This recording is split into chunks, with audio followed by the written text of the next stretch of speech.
President Donald Trump on the campaign trail said he wanted to bring back waterboarding. What he said is, I'd bring back a hell of a lot worse than waterboarding. However, he has since said that he'd go with what his Secretary of Defense, General Mattis, and CIA Director Mike Pompeo think. Would you like to see waterboarding brought back? Because, of course, Barack Obama stopped the enhanced interrogation techniques in 2009.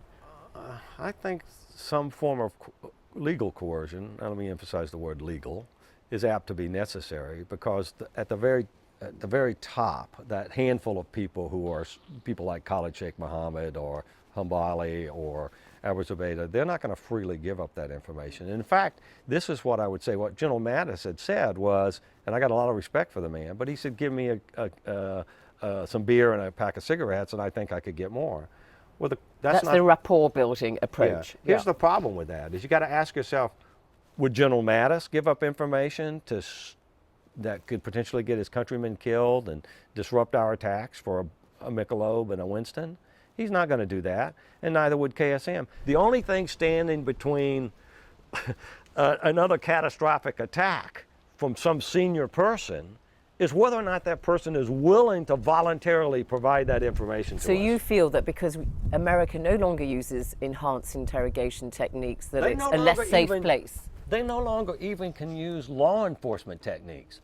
The local mall cop has more choices for what kinds of interrogation techniques to use than the CIA interrogator. So America's less safe in your view as a result? It is less safe, not just this, but a lot of things that have happened in the last 8 years. But you know, one person who has been tortured is the Republican Senator John McCain, as a Vietnam War veteran. And he wrote in the Washington Post in 2011, I know from personal experience that the abuse of prisoners sometimes produces good intelligence, but often produces bad intelligence because under torture, a person will say anything he thinks his captors want to hear.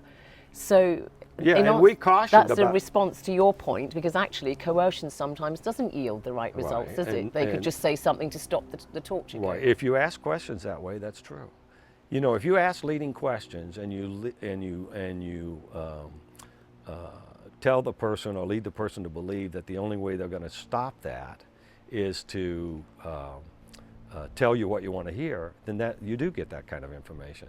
You know, you do get misinformation, but that's not how it was done. Let me be clear with you.